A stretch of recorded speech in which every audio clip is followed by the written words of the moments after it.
I'm coaching women, but in this coaching of finding their authenticity and their passion, we have to break down, peel back the layers, right, of the social conditioning, of the generational wounds, of the past life wounds, of the limiting beliefs, all that stuff, pull back the layers to start allowing our inner spark to shine and find our authenticity. And that's what I did with myself all those years.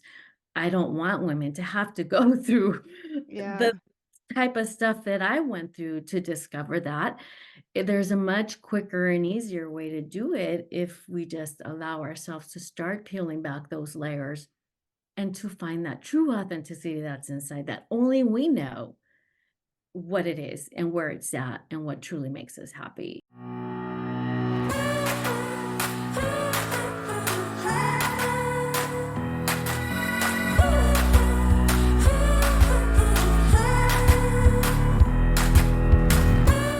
Hello, hello, and welcome back to Journey of a Fearless Female. I am your host, Paola Rosser, and this week my guest is Sonia Flores. She is a dynamic and compassionate midlife intuitive coach dedicated to empowering women in the middle years. With a mission to help women peel back the layers that society has placed on them, Sonia guides her clients to reawaken their inner authenticity, harness their true potential, and live midlife with intention. Everybody, please welcome Sonia.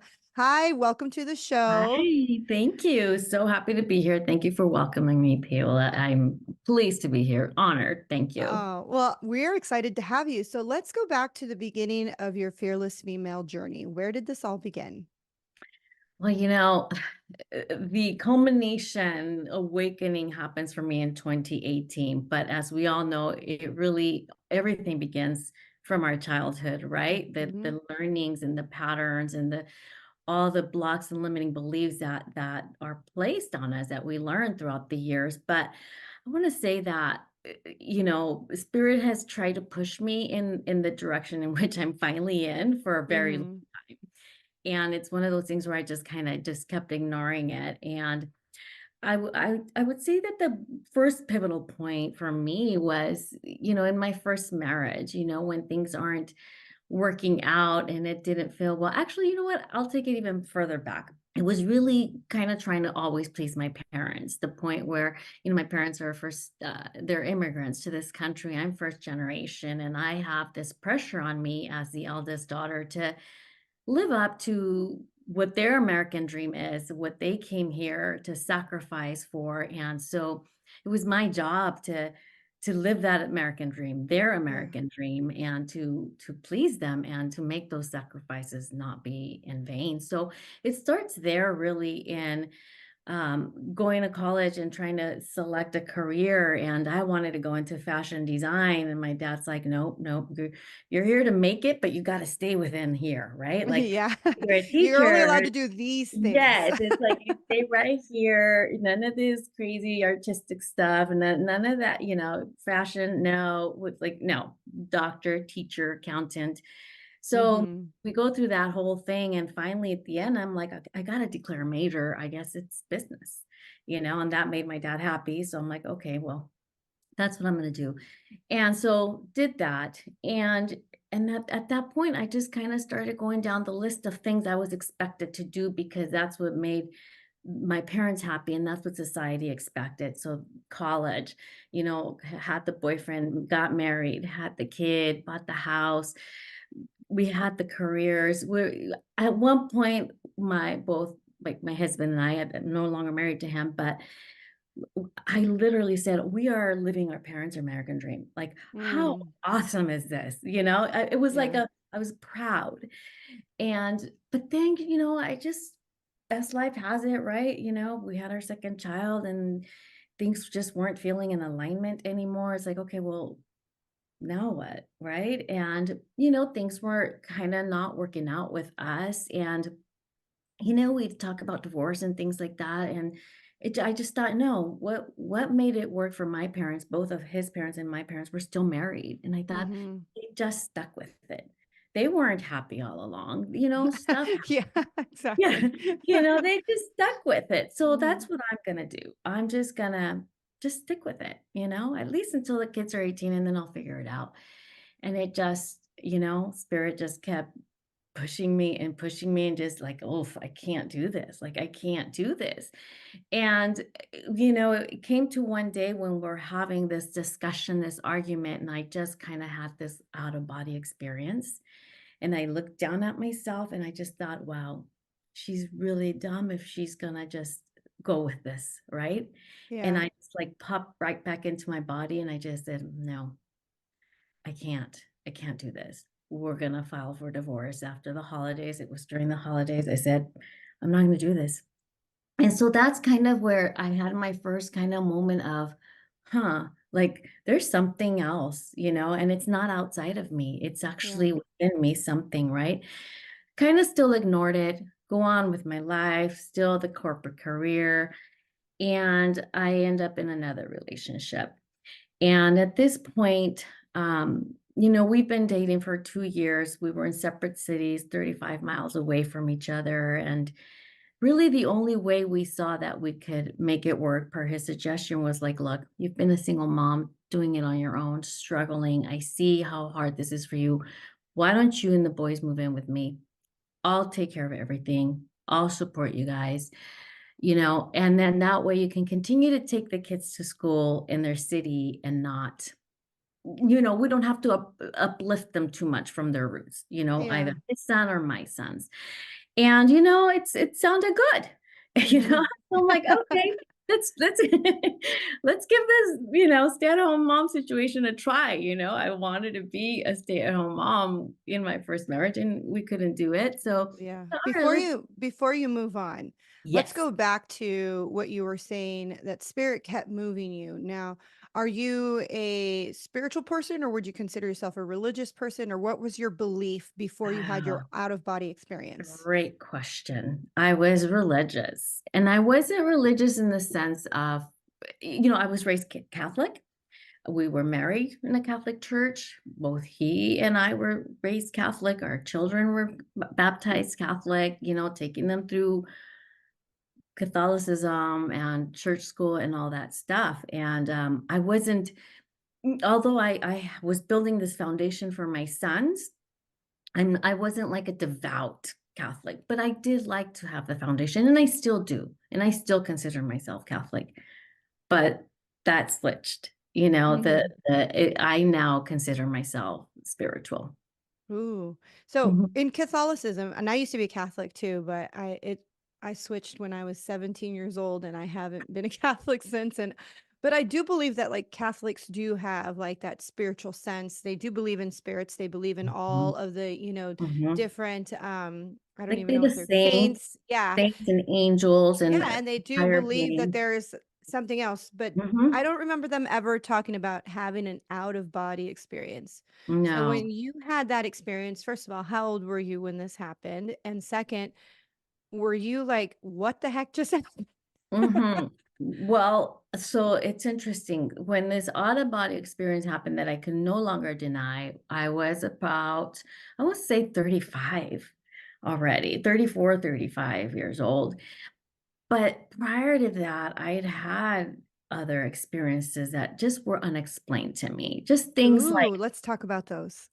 so it was just, it's from when I was young, I was always interested in like this ethereal world, right? Like there's Mm, life beyond us. Like I often thought as a child that I would see something, a person, a ghost, if you will. That's all I could think mm. about of calling it. And of course, I'd tell my mom, she's like, "Oh no, no, no, we no those things, no, no, no, no." Right? It's She's like, all making you throw salt behind you. yes, seriously, like, let's take you to church, and, it's like, it was like, no. So I'm like, "Okay, no."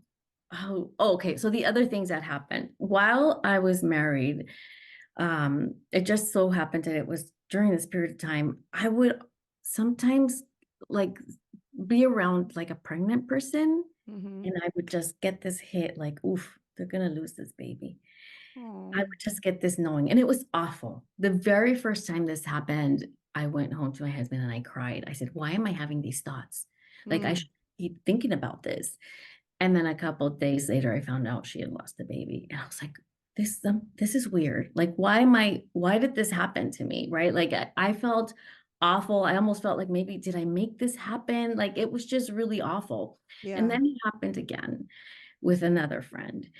And, like, I just got this, like, knowing, and I just Mhm. took it out of my head. I was like, "Nope, nope, not thinking about this. This is I shouldn't be thinking about this. Like, why am I thinking about this? This is not okay." And then a couple of days later, she tells me Mm. she lost the baby, and I was like, "Okay, something's happening. Something's happening. This is really weird." So that was kind of just like the first signs of there's something else happening beyond me, but there was no explanation to it, and I had no control over it, and there was nothing good I could do with it. Yeah.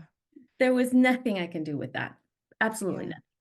So And people probably thought, "Oh, that's just a coincidence."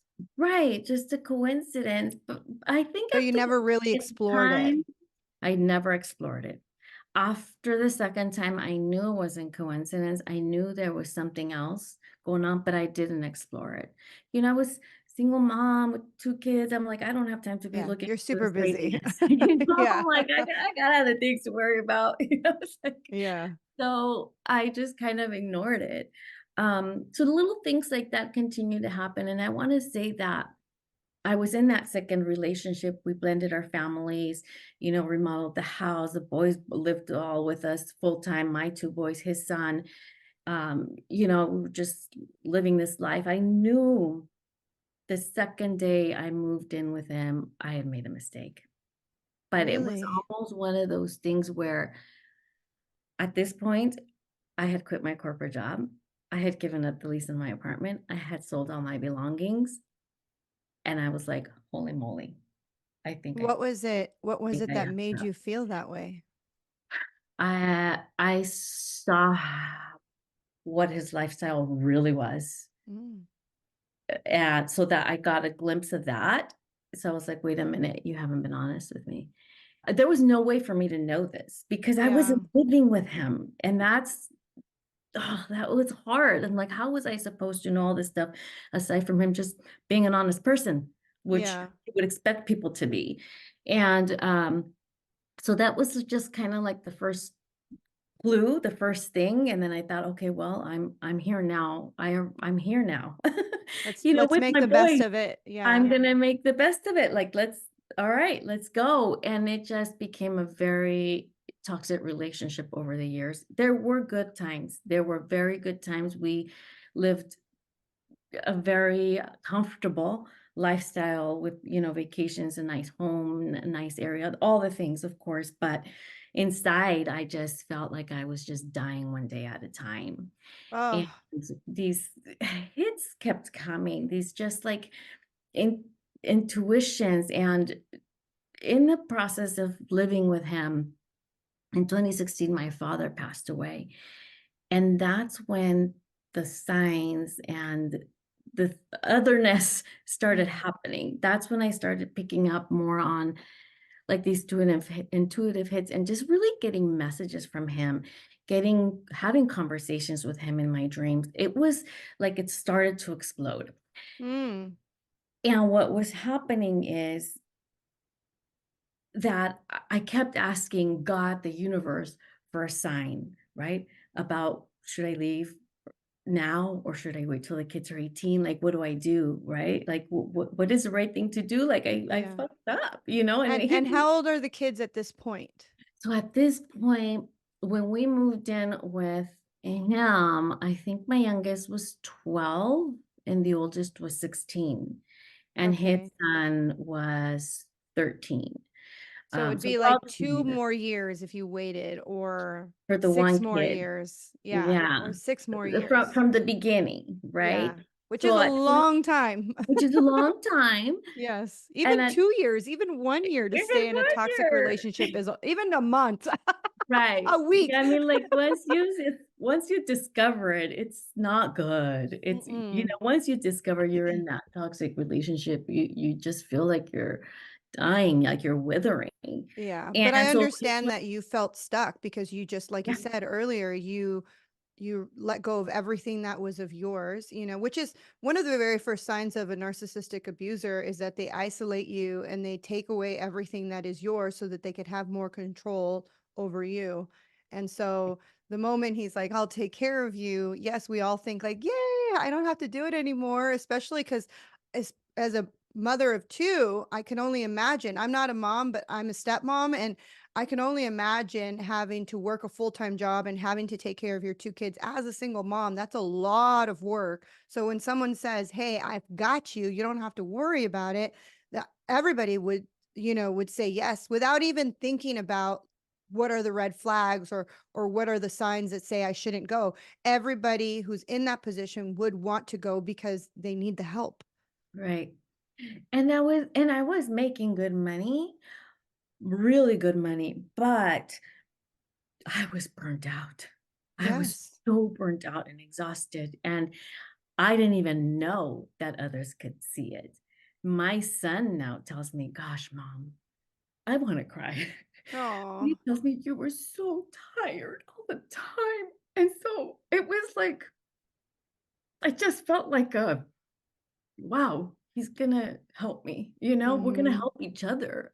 Yeah. And so, yeah, that was the first time. I didn't even know what narcissism was, but I discovered it. I Yeah. found out the hard way. So can you So tell us some of the downloads that you were getting? Because you said mhm, as soon as your dad passed away, it was like everything started to explode. Like it's what were some of the interesting. signs and the spiritual Um, feelings, intuitive notions that were pushing you to you say, I got to know, get out? it's interesting. I almost feel that they were always there, little signs, red flags, all the things, but I wasn't seeing it. And I almost feel like when my dad passed away, like he almost helped activate that in me. And I just started noticing. So, first of all, my father passed away January 30th, Mm, and my birthday was March 4th. So just a little over a month later was going to be my birthday. So it felt to me that as soon as we kind of laid him to rest, my partner, my boyfriend was like, "Well, your birthday's coming up." And I know that in his heart, he was trying to cheer me up, but he's like, "Let's mhm, have a party, we'll have a DJ, we'll cater it, we'll invite all our friends." I was like, "Oh my God, no." Like, the mhm, last thing I'm gonna do is celebrate. Like, I just lost my father. I have nothing to celebrate. Like, mhm. absolutely not. I don't wanna be around people. I was grieving still. But I Yes. know he meant well, he wanted to make me cheer me up, I get that, and so I was like, "No, no, no," and I wanna say probably a couple weeks before my birthday, or maybe even a week before my birthday, I had this very vivid dream with my father, and he said to me, "It's okay, Sonia. It's okay to celebrate. Life goes on. I want you to still have fun and dance and do the things, have the party." And I was like, "Oh my gosh." So I woke up and I said, "Okay, I don't want to party, but if you want to do a dinner, not in our home, somewhere else where it's quick in and out, I don't have to like deal with the whole house cleanup and all the people, then that would be fine." So he did the dinner and we invited, my siblings and his family, his dad and his wife, and then, the immediate family, and a couple of friends. And his father did a toast for my birthday, and he said, and I had heard this before from him, and I had heard this before from his mother. "You are the best thing that's ever happened to him." uh he's such a changed man. Just things of this, like this, he was saying in the toast. And his mother had said things like that to me before, like, "Oh my gosh, he's such a changed man. I owe it all to you." And at the time I would take it as a compliment, but this was the second time his father had said that to me. And his father was a very serious man. He owns a big company, very professional, very business. And I just, in that moment, I thought, something's wrong. Why is everybody so, he's such a changed man? Who was he before? Yeah. What is happening? It was like, it was a big red flag to me in that moment. I was like, something's wrong. Yeah. Something's wrong with this man. it wasn't a compliment to me in that moment, and I don't know what changed, what it was, because You I know, had because I still don't have the change. Right? right, You're like, well, "I don't and know I what you're didn't seeing." know, like, I don't I'm like, "Well, who was he before then that he's so great now?" You Mhm. know? I 'Cause was you're like, like, "In my "This mind, is it's not that if great." this is great, I can't imagine." But Right? This is great. I was like, "Wow." Yeah. So, You're like, "You mean it gets worse?" right? And so those were kind of little things that I started, just little things like that, and signs from my dad all the time. Like some I still have his phone number saved in my phone, but someone texted me once from that phone. Anyways, my mother accidentally group texted us all and had that old number still in there. Uh-huh. This person with his number responded to me only, and just like, "God loves you," and, like, stuff like that, and but it has my dad's name on it, so I'm just, like, crying, and I screenshot it, and I send it to my mom, like, "Hey, you're still texting dad, stop," but, like, this person texted me back, and I'm like, "Maybe it's a sign of something," and she's like, "Oh, you're crazy, whatever, No, just, that's just not delete crazy. it."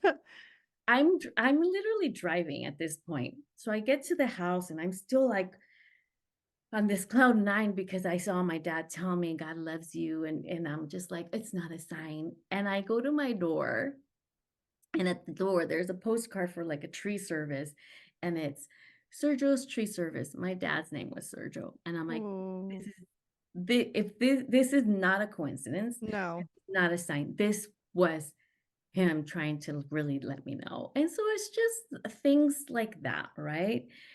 And so the ultimate, I guess, a sign that finally got me to go was, I kept asking for this big sign. I kept saying, "You got to give me a big billboard sized sign so that I know without a doubt, like this is it."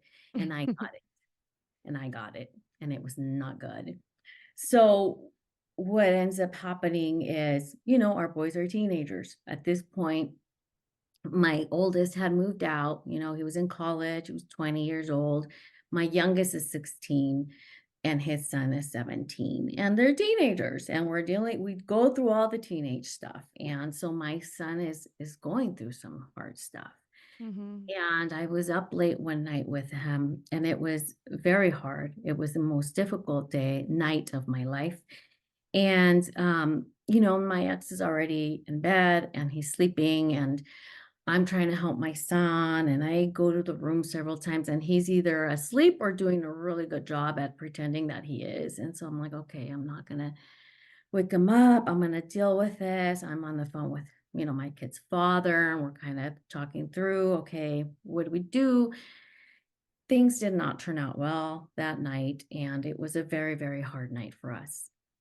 I finally went to bed. I want to say probably about 2, 3 o'clock in the morning, and at this point, my ex had gotten up because things got a little loud and had gone back to bed. And I just thought and hoped that when I went to bed that he might hold me or support me. I was falling apart. There was none of that. And Mm. I was hoping for that, but I wasn't surprised.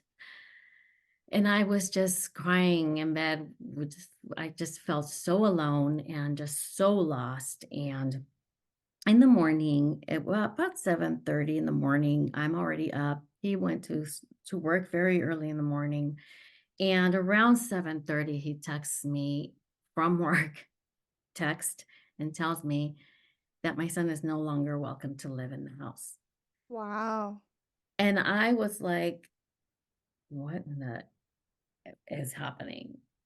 I was shocked, but then not. And at this point, I'm in fight or flight from all the things that happened over the night. And I'm thinking, okay, I don't have time for this. I gotta go. I gotta go. We're gonna pack up our stuff and we're gonna go. And so I tell him, okay, we're gonna go. I may need a few days to figure out what I'm doing, where I'm going, because at this point, I have no career, no access to money. nothing to my name because we never got married. So I'm thinking, okay, how am I going to do this? Where am I going to go? What am I going to do? Yeah. I'm thinking my son, right? Like, okay, I got to figure this out. I don't even have time to get mad at this man. I'm like, uh, onward, And he's Yes. like, no, no, you don't have to go. Just your son. I was like, no, no, no, no. My You son's don't 16. understand this. Where is he gonna go? I'm not going to turn my back on my son. He's like, well, he has another parent. I said, he also has a mother, and I'm going to be here for him, and I'm going to help him through this. Yes. And I told him I would do this for you, and I would do this for your son. I said, of course I'm going to do this for my own son. So Yeah. First of all, please, please congratulate yourself for choosing your son over this man. Because there's many, many women that do not choose their children over their toxic, narcissistic, abusive husband or boyfriend and or partner. And you should really, really, like, your son is so, so special. And to me, I when I interview women and I hear stories and I'm like, I cannot believe you didn't choose your children, not the interviewee, but like they are the children that the parent didn't choose. It's really, really just commendable that at that point, even though you didn't have any of the things, you're like, I'm not tossing my son out, even though he wouldn't lived on the street, he could have gone to his dad's house. Like, that could have emotionally scarred your son for the rest of his life, and you chose not to, which is amazing. So I'm so thankful that you did that for him. thank you. Thank you so much. And I didn't realize until I started sharing this story how much that happens, that Hmm. women don't choose their children sometimes. And that was heartbreaking for me. That was never a choice for me. So thank you. I appreciate that. Um, so in this process of being with him, I saw the writing on the wall, and I had started a little side gig, doing virtual assistant services. Started a little business, which I still have, by the way, but just to kind of start. At the time, it was, fun money, to help my sons, help them with the car, things like that. And they started putting money away because I'm like, something's, I just kind of, I need to, because I had no access to money without Hmm. him providing that for me. And so I started putting money away. So in that moment of, okay, I gotta go, I'm like, okay, here's the emergency fund. This is where that comes in. But that's all I had. I had enough to get into an apartment and pay rent for a couple months. Um, but I didn't have credit. I didn't have a job. I didn't qualify to get into an apartment on my own. He wasn't going to do it. So I had to get help from my mom. My Hmm. mom co-signed and helped me get into an apartment. And I'm like, okay, I got enough for a couple months. She's like, well, how are you going to pay for the rent? I'm like, I don't know, but I'm going to do it. And within the 2 weeks, I don't know how, I don't even remember how, but I had enough clients to, like, okay, I can make my rent and pay our bills. Okay, now to help my son. And for the next couple of years, it was leaving no stone unturned to try to figure out, how am I going to help my son through this, all the things. And I know the message is a little cryptic, but I'm not at liberty to share his story. Hmm. So, but we had to do all the things, from therapy to counseling to psychiatrist to, I went to church.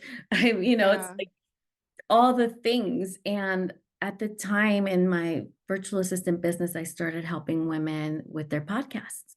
And I had been doing that since 2015 with the women that I was helping in their businesses as a VA. And there was this podcast that I was completely hooked on, which is spiritual. And it was Mm. all the woo-woo stuff. And I was like obsessed with it. And she put out a call for a VA to help her with the podcast. And I was all over that. And I got it.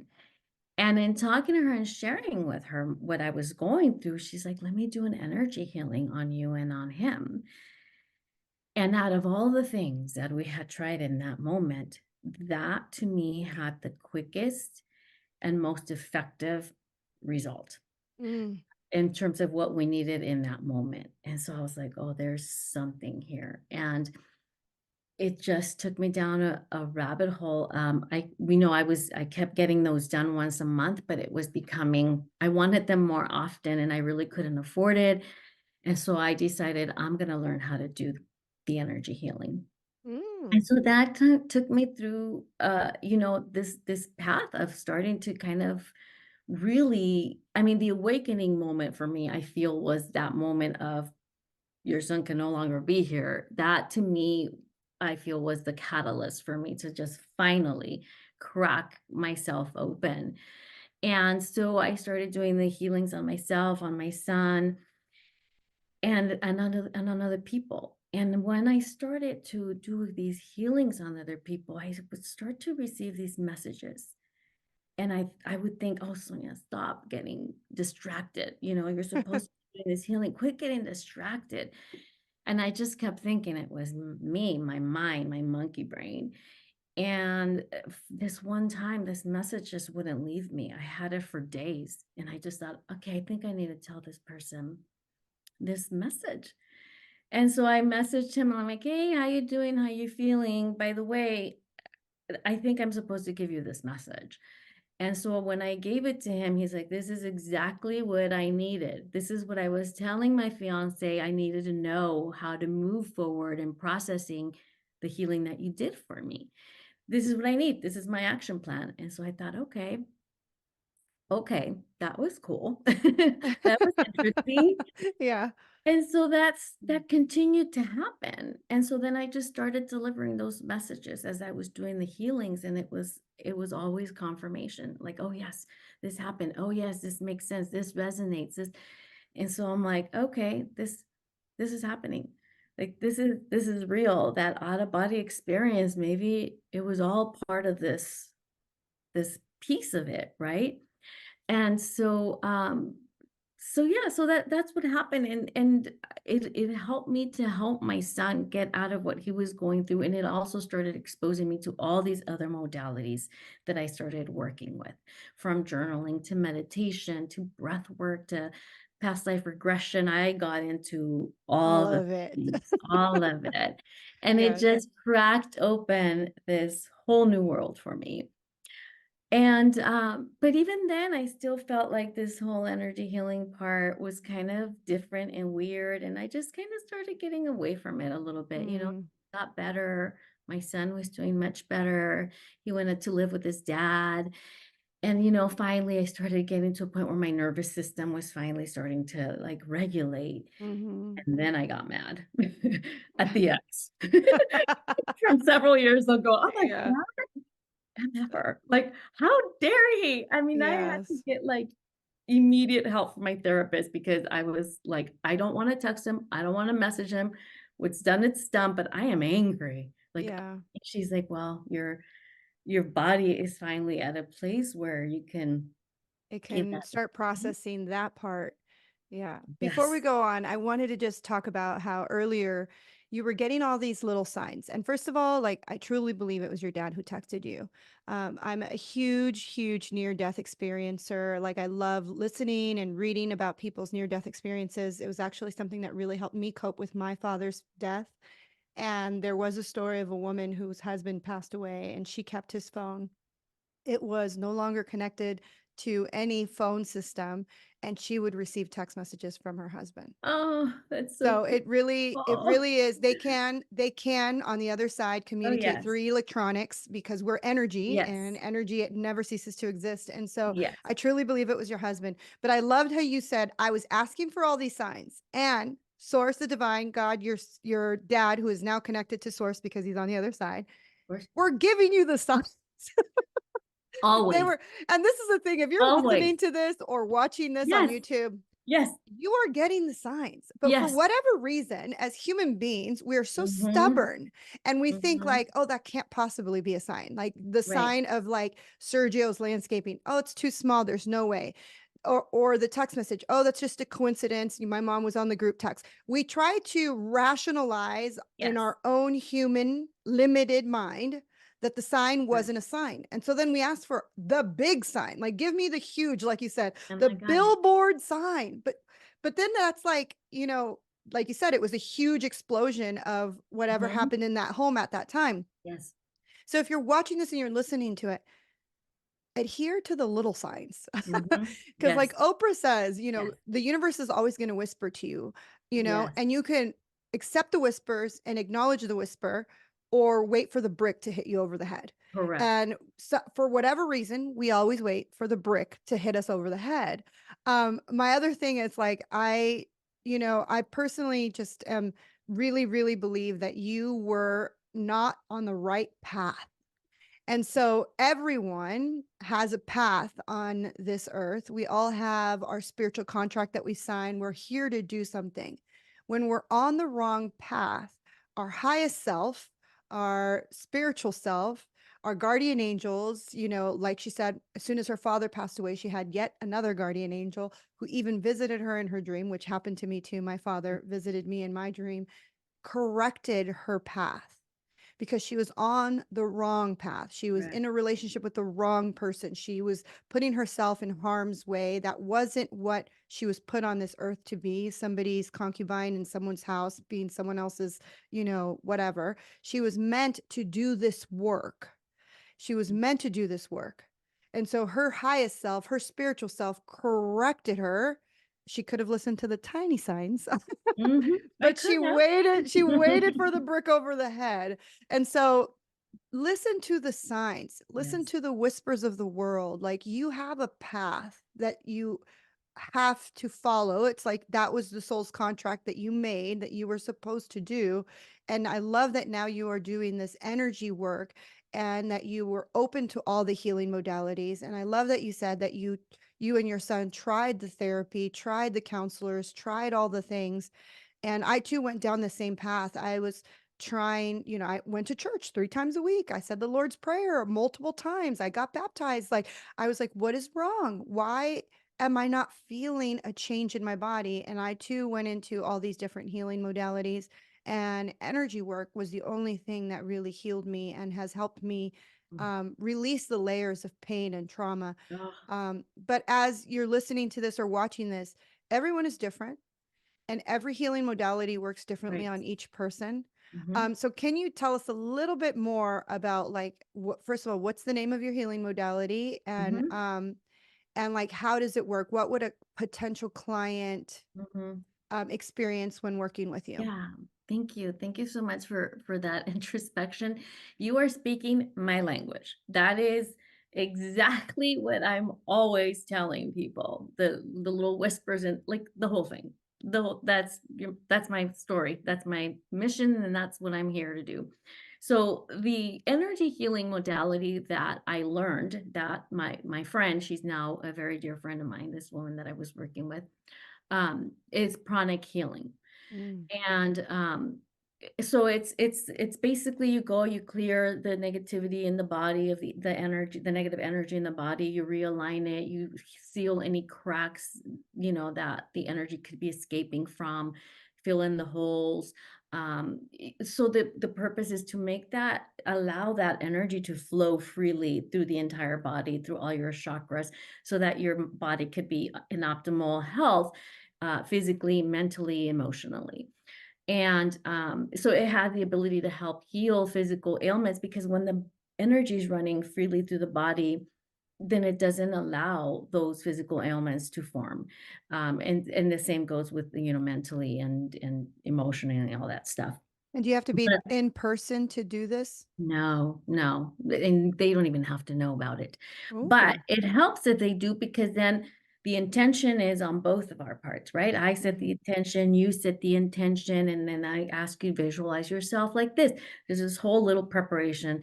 It just increases the receptivity of it. But, in the case of my son, he was just like, "Mm-mm," so I'd This be is in the too other woo woo, room. mom. This is too So woo I'd woo. be on the other room doing the whole thing, he had no clue. And then he'd walk out a different person the next day, and I was like, "Mhm, yep, there it is." You had no clue what I was doing in the next No room. clue.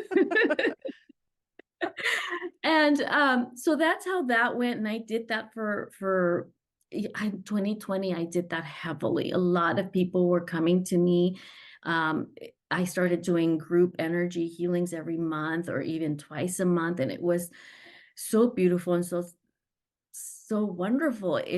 I was thriving in my business, my VA business, but then I was also doing these energy healings that were bringing me it basically allowed me to pay off all the debt that I had accumulated, when I was trying to, like, survive, and I think that the reason why I was doing so well in that time is because I was moving in the direction of my path, right? In this whole Yes. energy healing and helping people. But, I paid off my debt and, things were good in my business. So I decided to go just full force and heavy on my business and, masculine energy and all that. And I'm like, oh, let me put this whole energy healing thing aside. And again, about a year ago, I'm sitting here, big plans, beginning of the year, and I'm standing here by my desk and I get this message, this voice that tells me, you are meant for more, Mm. that clearly. And of course, I know it's not outside of me. I know this message is coming from within me, but I'm startled and the very first thing I do is like look around and of course I don't see anybody. I didn't think I would, but it was like, okay. In that moment I said, all right, I'm here for it. I'm ready. What is the more? Show me and I will do it. And I got excited. I was like, okay, here I go. This is it. Mm. I was ready for it. And, within a couple days, I saw this program, a coaching program, and I thought, oh, this sounds really exciting. I'm going to do this. So I started going through this coaching program and I'm like, oh, I'm going to coach women. I had already started my podcast. I'm like, and the podcast was kind of really uh, just to share about this midlife stage, of all the things that we start to go through and the body changes, all the things in midlife. And I was just kind of sharing my story and bringing on guests to like talk about all these things and questions that we have at this age. And so I thought, oh, I'm going to coach midlife, women in midlife. And there was this psychic medium that all the other women in the group were working with, and she was helping them like with their business. Like, okay, this is what you're supposed to be doing with your business. And I thought, ooh, I'm going to do this. Like, this is all up my alley. And so I go meet with her, and it's like a 90-minute session. And the minute she starts tapping in, and my spirit guides are present and all that, she opens her eyes to me. She goes, "You're a healer. You're a healer. What are you doing?" Wow. And I was like, "What?" She said, "Yeah." And she's like, "With your hands." And I was like, "Okay." So here I am trying to like get away with it, get away from it, And she's Yes. like, "No." She said, "Oh, this is your mission. This is what you're supposed to be doing." She goes, "And you could do coaching." She said, "You can incorporate it with your coach." Yes. She goes, "And also, you're a channel. You get messages all the time." And I was like, "So it's not my monkey brain?" She said, "No, these are Wait, actually you're like, you mean me- I'm not crazy? like these conversations I have with myself and these dreams." And she said, "No, that is all messages you're getting for the people around." Mm. So then once my coaching program was over, I took a program with her. And so she helped me develop this, kind of make sense of it.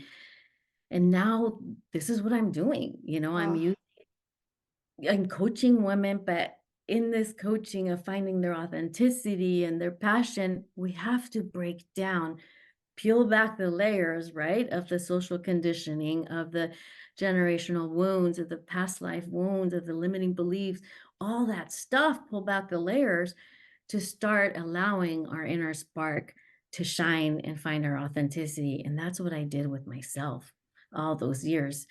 I don't want women to have to go through the yeah.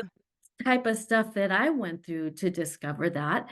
There's a much quicker and easier way to do it if we just allow ourselves to start peeling back those layers and to find that true authenticity that's inside that only we know what it is and where it's at and what truly makes us happy.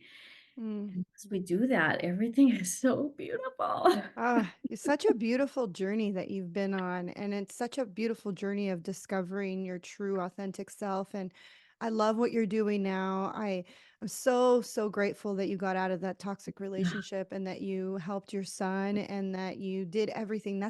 Like to have, first of all, I don't have a relationship with my mom. So I'm like, it makes me sad to know like that I didn't have a mom that would choose me, you know? And it's sad because it's like, you do wish that your mom would do everything in her power and you did that for your son. So, Yeah. your son is so, so very, very lucky to have a mother like you to go to the ends of the earth, basically, to Mhm. find how to Yeah. make him better and how to get him healed. And I hope that he is returning with so much gratitude. But Yeah. as we wrap up this episode, what would be your nugget of wisdom that you would leave Mhm. with the listeners who are listening or watching on YouTube? If you're watching, make sure you hit subscribe.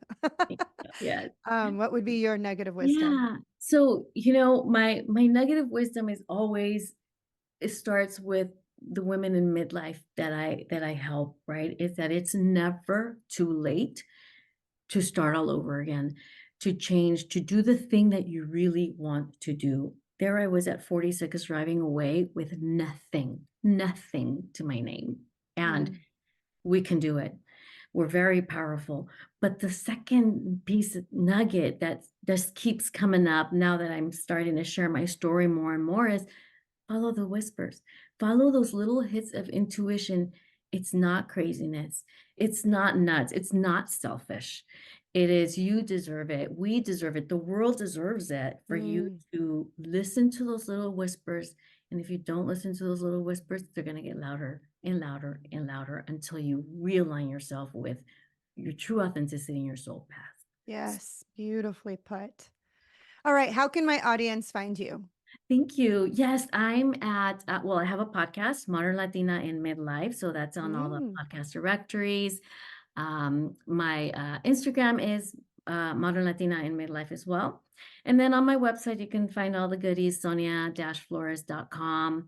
My coaching programs, individual sessions, and group healings, which I'm doing once a month. So that's a really great way to kind of just, experience what a healing could look like. So oh, thank you again for being on the podcast. thank you.